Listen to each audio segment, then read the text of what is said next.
Welcome, investors, to the Absolute Return Podcast, your source for stock market analysis, global macro musings, and hedge fund investment strategies. Your hosts, Julian Klimachko and Michael Kesslering, aim to bring you the knowledge and analysis you need to become a more intelligent and wealthier investor. This episode is brought to you by Accelerate Financial Technologies. Accelerate, because performance matters. Find out more at accelerateshares.com. Welcome, ladies and gents, to the Absolute Return Podcast. I'm your host, Julian Klimachko. I'm joined by my co-host, Mike Kesslering. And on today's show, we welcome special guest, Tomorrow.io co-founder and CEO, Shimon Elkabetz. Tomorrow.io is a developer of a leading platform for global weather and climate security. On the show, Shimon discusses transitioning from the Israeli military to entrepreneurship, what inspired him to start the business, how the platform uses machine learning to translate hyperlocal forecasts into actionable insights, mitigating climate change and addressing ESG as a major focus, and more. So with no further ado, here's our podcast with Shimon Elkabetz, co-founder and CEO of Tomorrow.io. I'm excited to chat about Tomorrow.io with the co-founder and CEO, Shimon. Welcome to the show. Really excited to have you on today. And one thing that I noticed going through your background is you spent 10 years in the Israeli military prior to founding the company. And something hit me in that I'm thinking, like, is it a coincidence? Because it seems like this keeps happening where we're coming across public company CEOs and entrepreneurs that spent, a number of years in the Israeli military. And I was wondering, is it a coincidence or is there something specific within that experience, that program, that sort of creates entrepreneurs, business leaders? What do you think about that? Yeah, obviously, books were written about it. And it's a quite discussed phenomena. And I think there is a connection. I think, a population that its majority is serving in the military because it's a mandate. Mm-hmm. When kids in college in the U.S. are thinking about their fraternity, kids in Israel think about their unit. It's a different experience, which is unfortunately making you more mature sooner, and you face different leadership challenges earlier.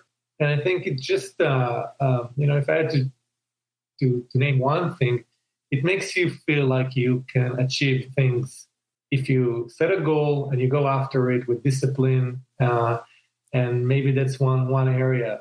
Specifically for me, I can say that the experience in the Air Force actually taught me and turned me into a super user of everything related to weather and climate. In the cockpit as a manager of operations, I saw firsthand how limited the technology is. And unfortunately, I saw people who lost their lives due to weather-related accidents. And it drove such a passion for me about trying to solve this problem. And that was the driver for me to go after this. That's interesting because the next topic I wanted to touch on is getting into Tomorrow.io, what it does. Described as the world's weather and climate security platform. Was there a light bulb moment that you thought of this idea? How did it come to fruition such that you're confident that this could ultimately become a sizable enterprise? Yeah, so there's always this classic story about the idea and how it came about. I wouldn't say that Tomorrow.io has an idea. It is set around a specific problem, and a very big problem. And the problem is climate change. The fact is that weather events, because of climate change, simply become more frequent and more volatile. This is a phenomenon that is only going to accelerate, and it's a big problem. And what we are set to do is to help countries and businesses manage their climate security challenges. That's what we want to do as a company, equip humanity with this intelligence that is needed to adapt to the changing climate. Is it a one idea? Absolutely not. We started with a specific technical idea, but I think what made us very unique as founders, Ray, the co-founder, Itai, the third co-founder, they went to MIT, I went to Harvard Business School. We started a company over there. We all had shared experiences around the challenges of weather, around how limited the technology we saw was. But we were mature enough and actually business savvy enough to understand that to build a real company, a really big company, you have to focus on a problem and not on a solution, because solutions come and go. But if you're focused on a problem that is big enough, you can be solution agnostic and keep reinventing the business around how to solve that problem. And when we talk more about what we do, you'll see that we do so many things, but eventually the common theme is how do we help countries and businesses manage their weather and climate-related challenges. And now, a word from our sponsor, Accelerate, one of Canada's most innovative and fastest-growing alternative investment solution providers, with a suite of institutional caliber alternative ETFs for investors seeking diversification and long-term performance. The Accelerate Arbitrage Fund, symbol ARB on the TSX, is the world's first SPAC-focused ETF with a diversified portfolio of SPAC and merger arbitrage opportunities in an easy-to-use, low-cost ETF. The Accelerate Arbitrage Fund ETF trades under the symbol ARB on the Toronto Stock Exchange. Find out more at accelerateshares.com. And so after identifying that problem, can we get into a little bit, like you said, how you're coming to a solution with this, how you're using machine learning to translate these hyperlocal forecasts into actionable insights? For sure, yeah. So first of all, the business model of Tomorrow is a vertically integrated one, meaning that we have a value chain that starts from how to create the weather data in real time and in the forecast, all the way to a software for every job in every vertical that provides business recommendations. This is a business model that doesn't exist elsewhere. It's a very comprehensive one, and it's actually 3 companies in one. What do I mean by that? The first division of the company is focused on sensing from all kinds of unique devices, including launching our own satellites. We'll talk more about that. That's what you need to understand weather in real time. You need sensors, right? The second division is a weather one. Modelers, scientists that actually run our own models on our own computer to process and understand what will be the weather in every part of the world on a hyperlocal fashion. And the third division is around product and engineering, how to take that information and serve it to any job in any vertical in a way that they understand it and provide business recommendations. We use, AI, machine learning. These are buzzwords. We're not defining ourselves as a machine learning company.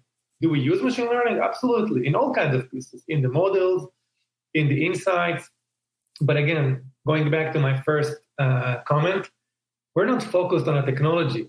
If I need to build, blocks from the street in order to help my customers, I'll do that. We're focused on the problem. Machine learning is one of the tools in our disposal. Specifically, the models we run are physical models, numerical weather predictions, but we also use machine learning to optimize these models and to use a bunch of different models which learn from what happened. And using Ensemble, we create better forecasts that takes into account all kinds of models, what actually happened, what is relevant to every specific domain. But this is really only part of what we're doing on a high level. So you mentioned 3 divisions: sensing, you're launching satellites, then the weather modeling aspect, and thirdly, offering up that data through product and engineering teams. I was wondering, from a consumer or client perspective, how is Tomorrow.io better than existing technologies? And this question is coming from someone with literally no idea of what happens behind the scenes. I know my iPhone tells me the weather, and I've seen the weather radar on the Weather Channel, and that's about all I know with respect to telling whether or not it's going to rain or snow or be hot or cold. Yeah, actually, we have a consumer app. It's part of the product engineering division. And just like our business solution, it doesn't just give you raw data. It tells you when is the best time to go for a run, walk your dog, Netflix and chill. Do whatever activity you choose to do. How are we differentiated as a company? The first thing is that until today, weather forecast and technology were dominated by governmental agencies. To generate a weather forecast, you need sensors like radars and stations. You need models into which you assimilate the sensing data, and you need computing power. You process the models. The output is a weather forecast. All of that end-to-end was done traditionally by NOAA, 12,000 people agency in the US, ECMWF in Europe, the Met Office in the UK, and everybody else were just repackaging it. No matter what app you're using, you're basically using the same governmental outputs of models that are repackaged by all kinds of companies. Now, you go outside of the US and Europe, and then you don't have data because there are no agencies with investment to create real-time data. Now, in that context, Tomorrowio is running its own models into which it assimilates public data, proprietary data, and soon our radars from space that we're going to launch starting at the end of 2022. This is differentiated because for the first time in history, a private company is running models at scale that only governmental agencies did until today. Now, this is big. In that context, we are trying to become the SpaceX of weather because we are augmenting what the governments do, similar to the way SpaceX is augmenting NASA's work. And by the way, we're already working with NOAA on running NOAA's models in the cloud. It's a project called EPIC. We're partnering with the US Air Force to use our satellites to run models. We're going to partner with more and more agencies. NASA is consuming some of our products already. So that's one element. The other elements of differentiation is that think about the complexity of weather and the different verticals. Just think about it individually. Let's say, Michael, you like to run, and you, Julian, you like to surf. You care about weather differently, right? Now let's take it to the business. Delta Airlines, Uber, and the NFL. Very different use cases, right? Different solution required, different value proposition, different buyer in the organization. And most of the industry players that played until today, not only did they repackage the governmental forecast, they couldn't productize across all of these verticals. So what they became is service providers who sell meteorology support over the phone. We created a product that is easily configurable for every job in every vertical in every part of the world. Think about Microsoft Excel. You have templates, and it doesn't matter if you're a CFO, VP of sales, or a dispatcher in an airline. You will know how to use Excel for your own needs. That's the product we built. You have templates. If you're you're trying to optimize transportation company with weather disruptions, you will have a template for that. You'll be able to configure it to your own needs with your own threshold. And it will tell you when to reroute, when to hold the dispatch and such. But if you're a farmer, it will tell you when to irrigate and when to plant. So we're configuring it, we're enabling automation, and we're going the extra mile to tell you what to do about the weather and not just what is the weather, which is a whole different level of value proposition for the customer. So you can see that it's such a comprehensive business model. Not only more accurate weather data, which is a company of its own to do that, with a lot of PhDs, a lot of patents and technology, we're actually serving it in a modern, sleek SaaS that anyone can understand. Every company that works with us suddenly says, now everybody's meteorologist in our company. Everybody understands what to do, and we don't need to go and translate it through a third party or something like that.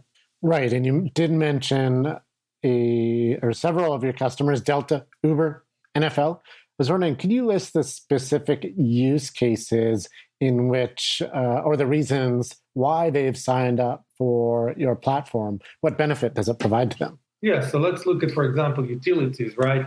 An example is IndiGrid, a utility company in India. So first of all, in India, the weather forecast is not very accurate because you don't have radar distribution in the country and you don't have high-resolution models. So they chose to work with us because of the improved accuracy using our model output on the Indian continent.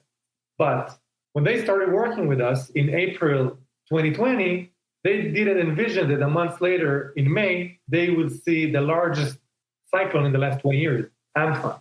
And when that happened, our dashboard didn't just tell them, where the trajectory of the storm will be. It actually gave them a very specific recommendation. 3-position cruise next to 3 towers out of 300 towers they had in a specific region, because that's where the damage will be. They listen to that, and they say that thanks to Tomorrowio recommendation, they were able to avoid an outage to 100 million people. Now, you have 10,000 utilities in the world. We're going to have more hurricanes, more cyclones, more typhoons, and we can help any utility within an afternoon. We just need to deploy our software to the customer and upload the assets. Simple as that. So why did they choose us? The accuracy, but also the fact that we gave them the right recommendation at the right time. And that's a common theme. I'll give another example. A company that has, I cannot name it, but a company that has a lot of road transportation logistics, meaning they need to move a lot of, let's say, cars from one place to another, and they need to deliver on time. They came to a pilot with us of about 30 days, thinking that they're going to be able to see how this product works. But within a day, our product started telling them, hey, this delivery, postpone it. Tell the customer that you're not going to make it on time, push it in 48 hours. All this dispatch, do X, Y, Z. Within a week or two, they came back and said, listen, we already made so many decisions that saved us so much money. Let's get it going and sign the 2-year agreement with us. So they don't care about accuracy in that case. They just saw so many decisions that made such an amazing ROI for them. So the combination of accuracy on a global scale, as well as business recommendations that help you make the right decision at the right time, that's the power and the value proposition of our product. And now a word from our sponsor, Accelerate. Do you want to diversify your investment portfolio while benefiting the planet? The Accelerate Carbon Negative Bitcoin ETF, symbol ABTC on the Toronto Stock Exchange, provides investors with exposure to Bitcoin while protecting the environment. Accelerate implements a global tree planting campaign to sequester carbon emissions and help fight climate change. Up to 10% of ABTC's 69 basis point management fee will be allocated to Accelerate's annual tree planting campaign. For each $1,000 invested in ABTC, an estimated 1 net ton of carbon dioxide is expected to be sequestered each year. Buy Bitcoin, save the planet. Find out more at investabtc.com. And nothing makes your growth easier than being able to show customers how it can impact their bottom line. But can we shift a little bit to your bottom line, and can you talk a little bit about your own unit economics at Tomorrow? Yeah, for sure. So first of all, the business is a SaaS business model. We sell annual subscription to the software, and the cost of running the software is coming from mostly cloud costs, because we need to run the models. There's a computing power to do that. The nice thing is that when we run a global model, we need to run it once, and we can serve 1 million customers or one customer with that model. It doesn't really matter. We already pay the price for running the model on a global scale or a regional scale. It doesn't really matter. So there is this fixed cost of running models, which grows with more regions we run, but we pretty much exceeded the capacity. So that's one area. As we grow the business, we are going to insert a hardware cost to a software company. We can talk more about why would a SaaS company that grows fast decide to go to space and invest into hardware, but that will be additional cost. But the nice thing is that even with that investment, we're still going to be in the 70 to a high 80s in gross margins in the future, which is really, best in class for SaaS companies. So we're truly a SaaS company in our profile, and we have a pretty clear path for profitability. And it's not something that a lot of SaaS companies can say, but we truly think and project that in the next 3 to 4 years, we can get to profitability. So talk to us about this hardware aspect of the business. You guys are going to be launching satellites. That's pretty exciting. How's that going to work? Yeah. So why would a SaaS company go to space? Again, because we're focused on the problem. The problem is climate security. And our goal is to help manage the challenges. And we found out that we're still limited in how we're helping our customers. Why? Because, for example, in Mexico or in Brazil, the data that we have to feed our models is not accurate enough. So our forecasts are less accurate, and the insights we give to customers are limited. All right? Why is it happening? Because we lack observation. The most important observation to drive weather forecast is radar. Without radar, we do not know where it's raining in real time, and the forecast is inaccurate. If I showed you a map of the world coverage of radar, you would be amazed, because over 5 billion people live outside of radar coverage. It means that 5 billion people do not have reliable flood alerts. 5 billion people cannot have parametric insurance for farmers. Sectors of the economy are suffering. You know, when you fly to Cancun, Mexico, did you know that the pilot doesn't know what is the weather until they approach the airport? Because there's no radar. And that's the case for most of the destinations you fly to. Now, beyond that, the oceans and the seas are not covered with radar. So I don't know if you're aware of that, but all the most important weather phenomena evolve over the ocean. Hurricanes in the Atlantic. We fly airplanes over the eye of the storm to get a scan with a radar and send it back to the models. That's in 2022. It's unbelievable. Nobody's doing that for cyclone and typhoons in the east. So over there, the situation is worse. We wanted to solve that problem. So a few years ago, we started searching who's going to do that. We went to NASA JPL. We went to NOAA. We went to all the big companies. We went to small space companies. We realized that nobody's going to build radars at scale. So we said, okay, let's do it. And we started working on it. And we developed a very unique capability that is cost effective. We minimized the size of the radar to about a mini fridge from a school bus size. And now we got it to the point where it makes sense to cover the world with active radars that will give us close to real-time refresh rate for every point on Earth. When we finish doing that, it's going to be a revolution in weather forecasting and climate science.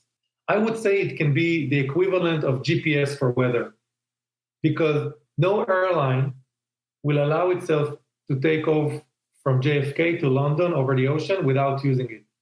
No ship will sail in the ocean from Denmark to Boston without using it. And no farmer or no insurance company will allow itself not to use this data, because they will miss on an amazing opportunity to optimize.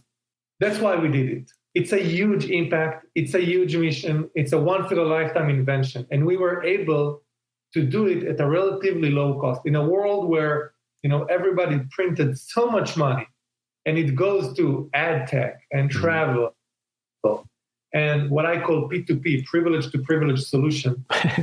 We are going to help every individual on Earth. How many companies, CEOs can say, if my company succeeds, every citizen in the world will benefit from it. Every company in the world will benefit from it, except for our competitors, maybe.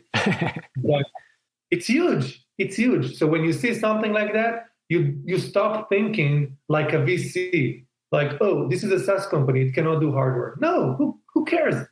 This is such a huge technology. It's not just, remote sensing. It's one of the toughest problems in remote sensing that we're tackling. And when we do it, it's going to feed our models, that will feed our insights, that will help our customers make more decisions, like how to avoid outage, like how to fly more efficiently, like how to save the bottom line on the roads.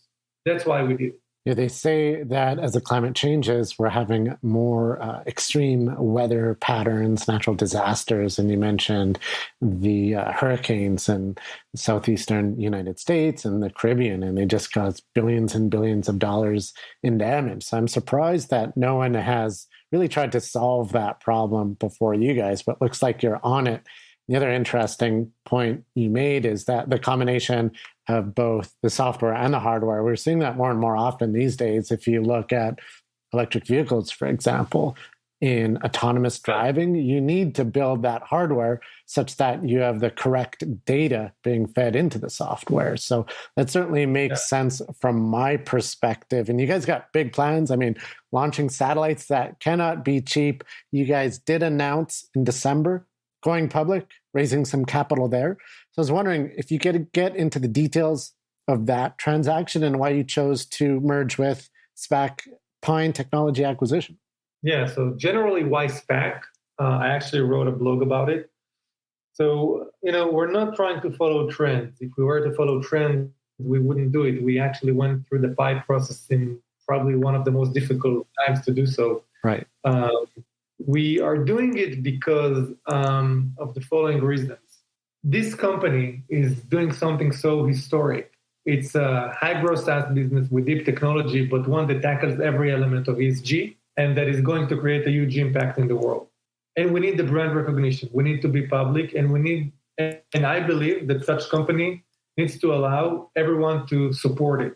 It's not just a matter of one VC or two VC. That's one area. But, thinking a little bit more selfishly, I and my co-founders and the investors, we understand from the beginning that we want to build the largest and most disruptive weather technology company in the world. We want to build a sustainable business. We know that eventually we'll go public. Of course, you can stay private and raise money in inflated valuations that are disconnected from planet Earth.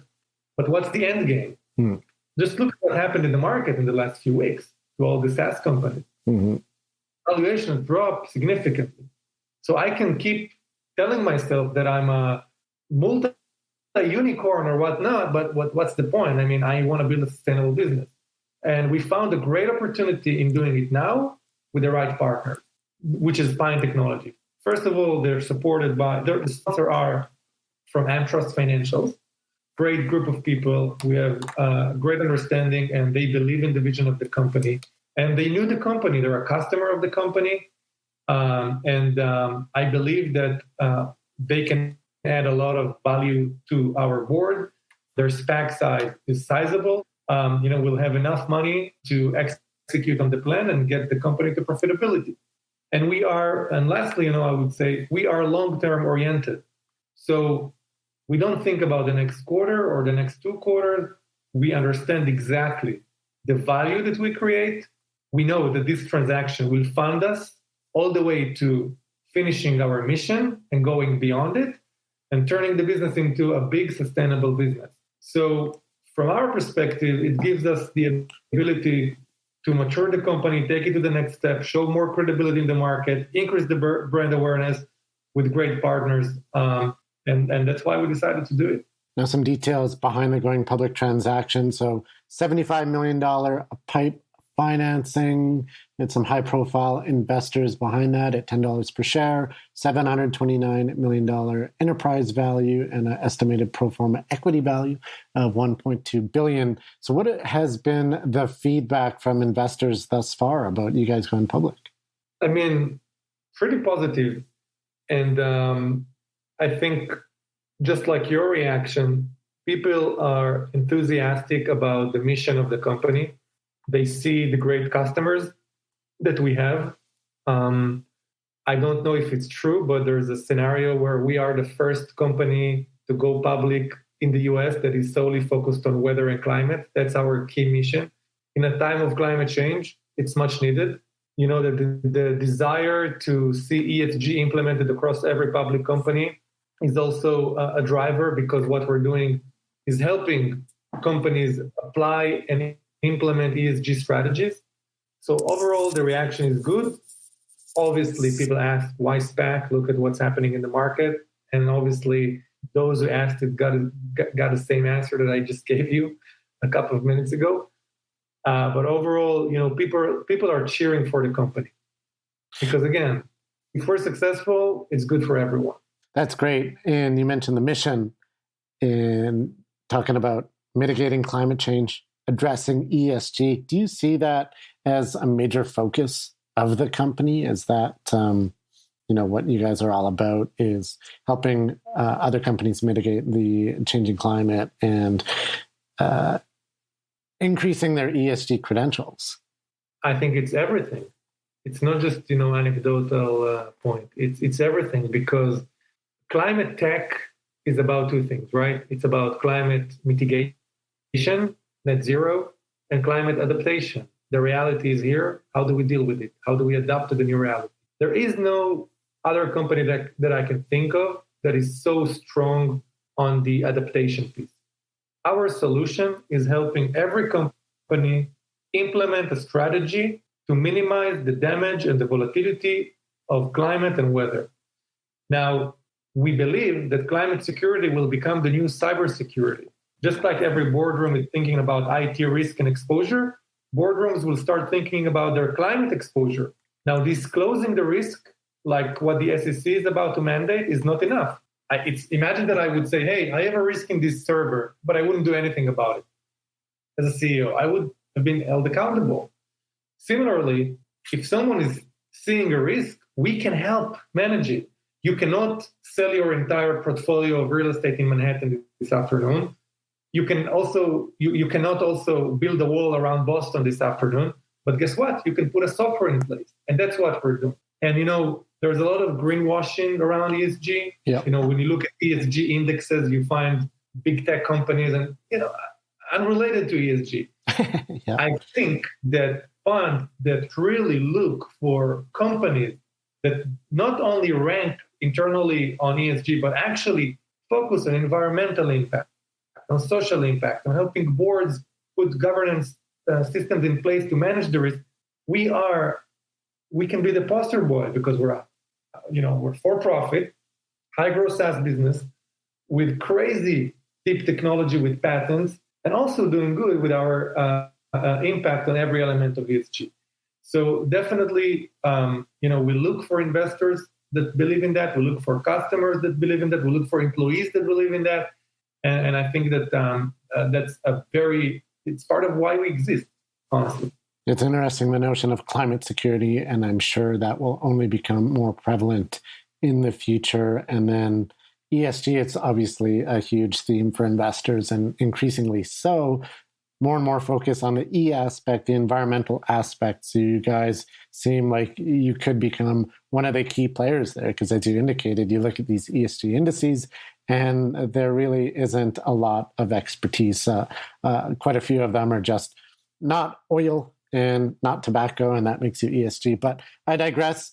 If investors are interested in looking more into the company as a potential position, the SPAC is currently trading under the ticker symbol PTOC.